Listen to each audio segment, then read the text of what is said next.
Hello everyone, स्वागत करता हूं दोस्तों आप सभी का एनॉर्मस लर्निंग पे। मैं रोहित वर्मा हाजिर हूं कुछ क्वेश्चंस लेके जो कि आज होने वाले हैं पॉलिटिकल्स पे। ठीक है, पॉलिटिक कॉन्स्टिट्यूशन पे, ठीक है, कॉन्स्टिट्यूएंट असेंबली पे हो गए, प्रियम्बल्स पे हो गए। ठीक है, सो क्या तो कॉन्स्टिट्यूएंट असेंबली जो है, फर्स्ट ऑफ ऑल आपको मैं ये बता दूं, देखिए कॉन्स्टिट्यूएंट असेंबली वो असेंबली है जिस जिस असेंबली द्वारा कॉन्स्टिट्यूशन बनाया गया था, हमारा संविधान बनाया गया था। ठीक है, जो मेंबर जिनके द्वारा, जो उस समय मेंबर्स थे, ठीक है, और जिनके द्वारा ये कॉन्स्टिट्यूशन बनाया गया था ना, that is called constituent assembly. ठीक है, उसी को कहा जाता है। और बता दूं इसके टोटल थे 389 मेंबर्स थे उस टाइम।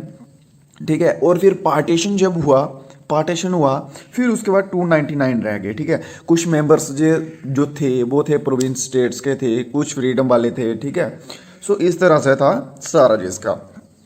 सो अभी उम्मीद करता हूँ आपको ये क्लियर होता जाएगा। कॉन्स्टिट्यूएंट असेंबली, जिन बच्चों को कुछ नहीं मालूम था वो मैंने डाउट स्टार्टिंग में क्लियर कर दिया। कॉन्स्टिट्यूएंट असेंबली वो है जिस असेंबली द्वारा हमारा कॉन्स्टिट्यूशन, हमारा संविधान जो है वो बनाया गया था।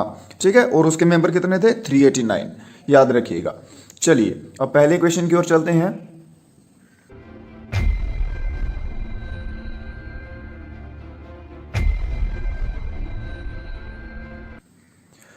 पहला क्वेश्चन है nomination of Rajya Sabha.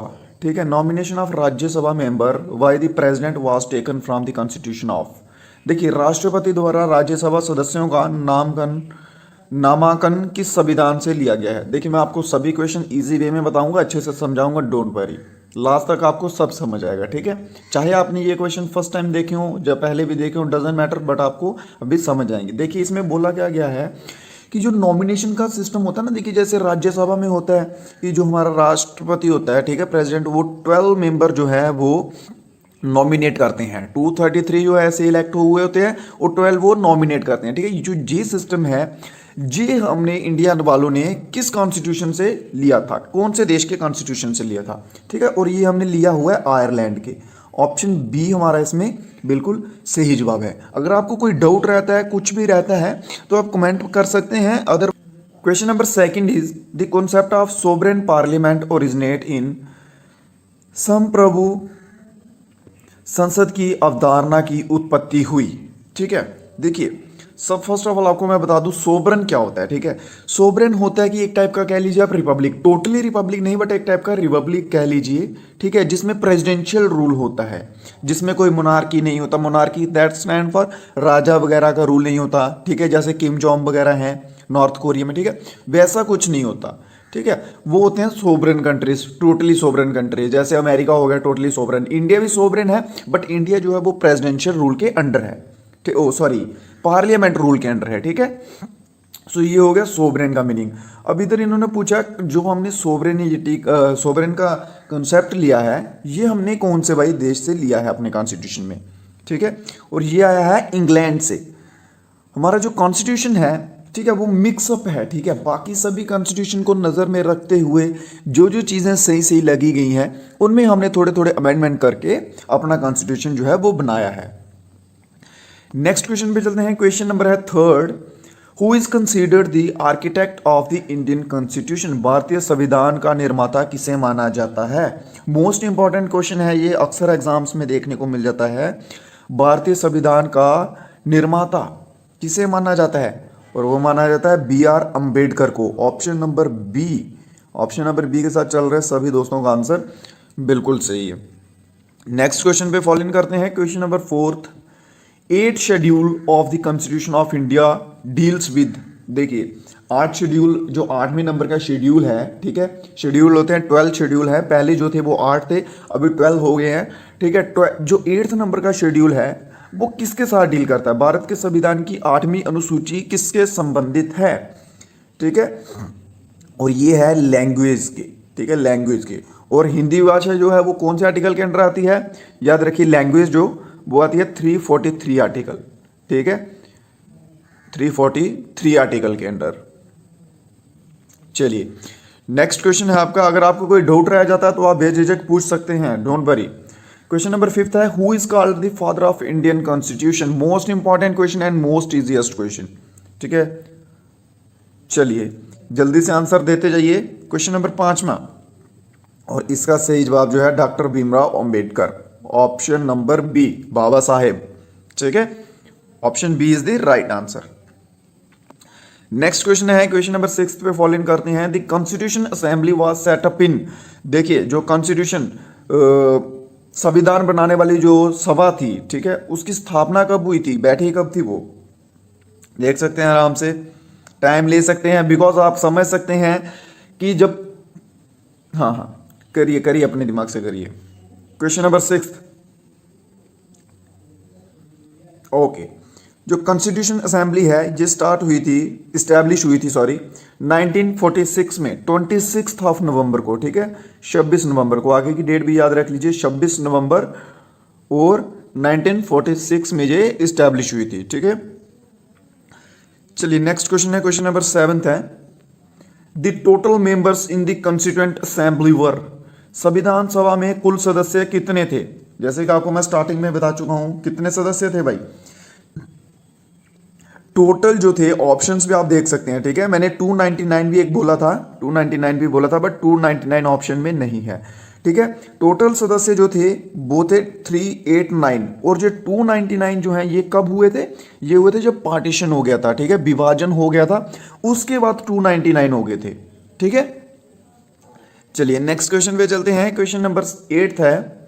The first meeting of the constituent assembly was held on, constituent assembly की पहली मीटिंग जो थी, पहली बैठक, वो आयोजित की गई थी कब, संविधान सभा की पहली बैठक कब आयोजित की गई थी, किस डेट को की गई थी भाई, okay, well done well done, ये की गई थी 46 में, और मंथ भी याद रखना है, देखिए यहां पर भी 46 है, यहां पर भी 46 है, डेट मंथ सब याद रखना इंपॉर्टेंट है, क्योंकि दिसंबर इधर भी है, दिसंबर इधर भी है, और 9th और 11th में से किस में से की गई थी, और ये गई थी 9th ऑफ दिसंबर 1946 को, option number A is the right answer.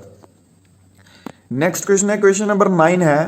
Who was the permanent president of the constituent assembly, संविधान सभा के स्थायी अध्यक्ष कौन थे, परमानेंट मेंबर, ठीक है, परमानेंट प्रेसिडेंट कौन थे भाई।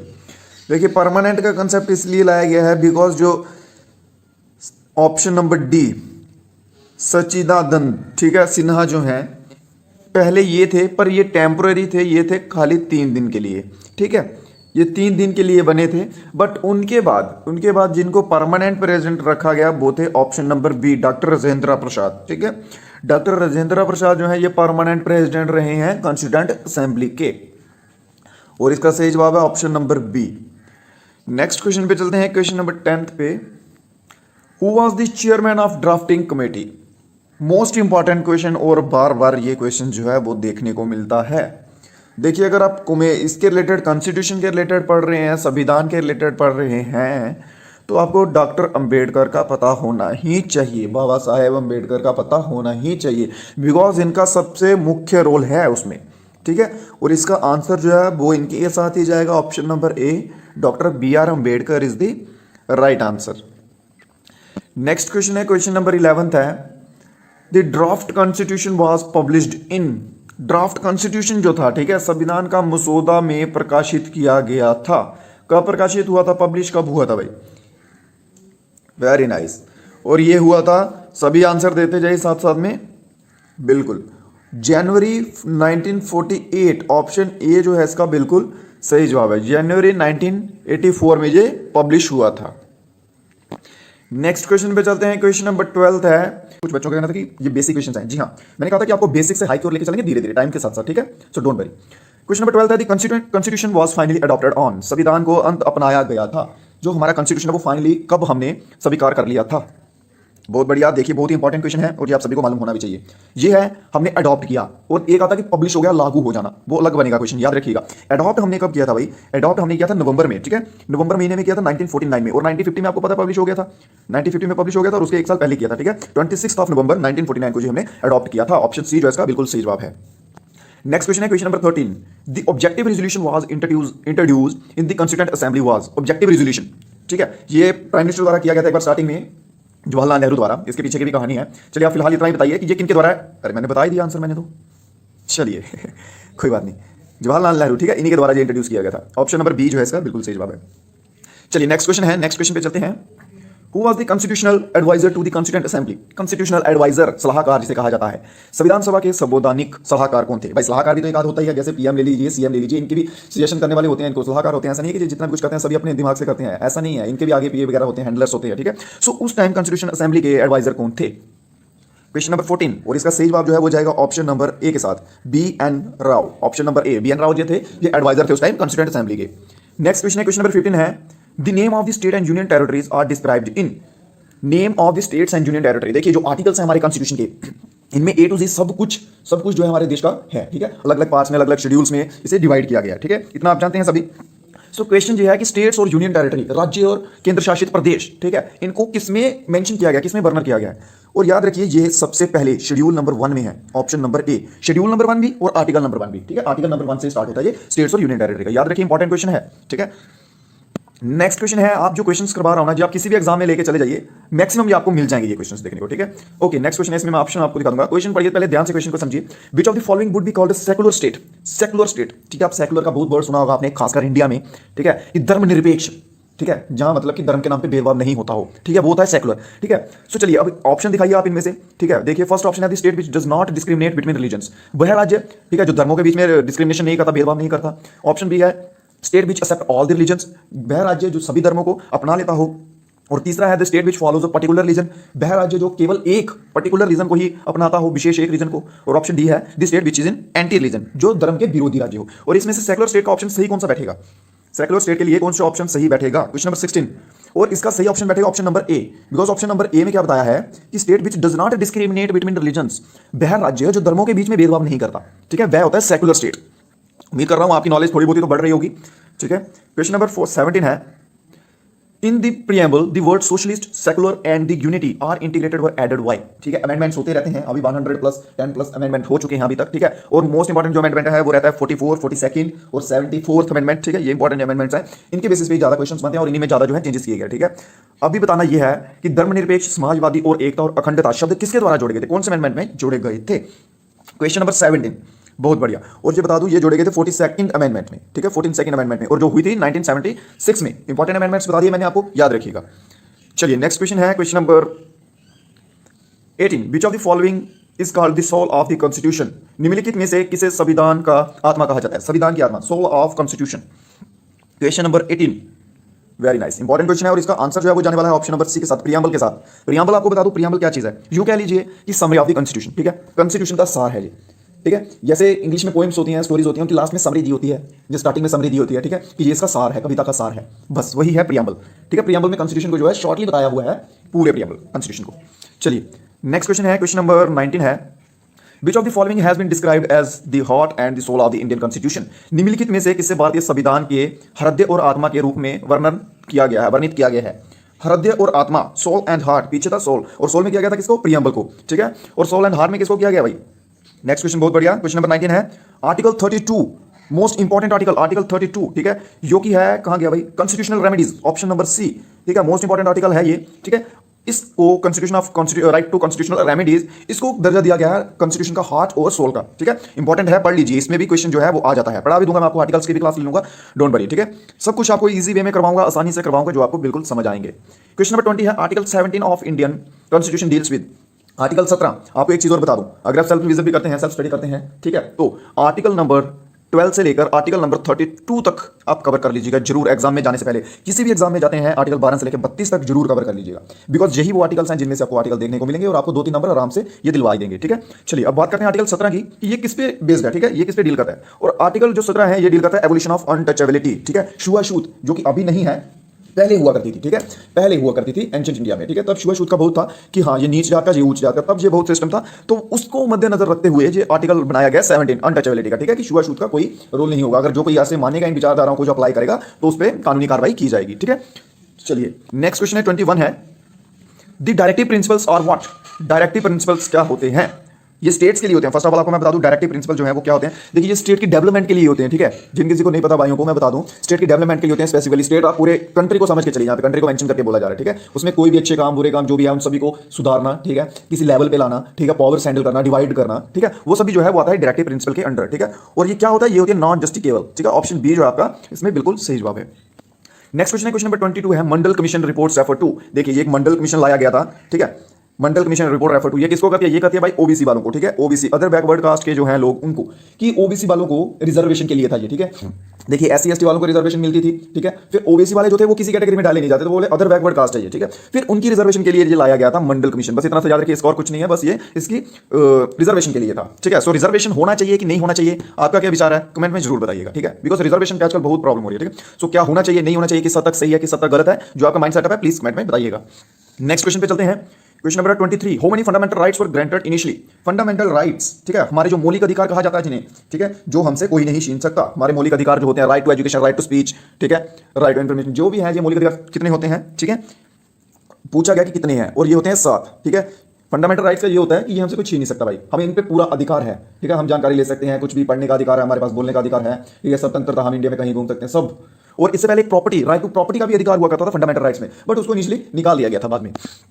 चलिए नेक्स्ट चलते हैं, नेक्स्ट क्वेश्चन है, प्रॉपर्टी पे आएगा क्वेश्चन, मैं बताऊंगा आपको। क्वेश्चन है which of the following is known as the Magna Carta of the constitution. निम्नलिखित में से किसे संविधान में मैग्ना कार्टा के रूप में जाना जाता है। क्वेश्चन नंबर 24, किसे जाना जाता है भाई, और ये जाना जाता है फंडामेंटल राइट्स को, सिंपल याद रख लीजिए, फंडामेंटल राइट्स को जाना जाता है मैग्ना कार्टा करके, ठीक है, कार्टा करके। नेक्स्ट क्वेश्चन है question number 25, the right to property ceased to be fundamental right why. हाँ, जैसे मैंने आपको बोला पीछे कि फंडामेंटल राइट्स में था राइट टू प्रॉपर्टी का, ठीक है, वो कौन से अमेंडमेंट के अकॉर्डिंग जो है वो चेंज कर दिया गया था, फंडामेंटल राइट से निकाल दिया गया था। जब फंडामेंटल राइट में था तब इसका क्या रोल था, देखिए जब फंडामेंटल राइट में था ना तब हमारे सारे अधिकार थे इस पे, हम अपनी जमीन के साथ कुछ भी कर सकते थे, अपनी प्रॉपर्टी के साथ कुछ भी कर सकते थे, बेच सकते थे, कुछ भी कर सकते थे, किसी को दे ना दे, मतलब कह लीजिए कि टोटली हमारे अंडर थी। बट जब से फंडामेंटल राइट से निकल गई है अब टोटली हमारे अंडर नहीं है। अगर अब गवर्नमेंट चाहिए जी हमसे ले सकती है हमारी जमीन, अगर कोई गवर्नमेंट का वर्क होना उधर, ठीक है, सरकारी काम होना हो, ठीक है, तो अगर हमारी जमीन में से वो गुजर रहा हो काम, हम मना नहीं कर सकते कि भाई हम नहीं देंगे, गवर्नमेंट हमें पे करेगी, उसके बदले में जो उसकी कास्ट होगी, जो कास्ट बनती होगी वो हमें पे कर देगी, कास्ट पे कर देगी, और वो हमारी जमीन ले लेगी, हम ना चाहते हुए भी देंगे और देनी पड़ेगी, ठीक है। इसलिए ये फंडामेंटल राइट से बाहर है और फंडामेंटल राइट ना होने का ये होता है, ठीक है। सो दोस्तों वीडियो अगर अच्छा लगा है, अच्छा लग रहा है, तो प्लीज एक लाइक तो बनता है, ठीक है, इससे ज्यादा मुझे आपसे और कुछ नहीं चाहिए होता, बस एक लाइक कर दीजिएगा। अगर कुछ दोस्त नए जुड़ते हैं हमारे साथ तो चैनल को सब्सक्राइब करने का बस, ठीक है। सो आज के वीडियो में इतना ही, उम्मीद करता हूं आपको समझ आ गया होगा, ठीक है, समझ आ गया होगा, इजी वे में समझाया बहुत ही अच्छे से। अगर कोई डाउट रह जाता है आपको, कोई बात नहीं, डाउट रह जाता है कोई बात नहीं, गलतियां होती हैं, नहीं रहते जात, आप कमेंट कर सकते हैं, मुझसे पूछ सकते हैं, इंस्टाग्राम ये रहा, ठीक है, नीचे आपको आईडी दी हुई है, टेलीग्राम की भी है, टेलीग्राम आप ज्वाइन कर लीजिए, आपको पीडीएफ वहां पे प्रोवाइड करवाएंगे, ठीक है, पीडीएफ वहां पे आपको टेलीग्राम पे दे दी जाती है। इंस्टाग्राम पे अगर आपका कोई क्वेश्चन है इंस्टाग्राम पे जुड़ सकते हैं आप। अगर आपको कोई डाउट रहा हो, कुछ टफ रहा हो तो आप पूछ सकते हैं, डाउट आपका डेफिनेटली क्लियर कर रहा हूं। उम्मीद करता हूं सही रहा होगा, अच्छे से समझ आया होगा। तो चलिए मिलते हैं नेक्स्ट वीडियो में कुछ नए कंटेंट के साथ, तब तक के लिए जय हिंद जय भारत।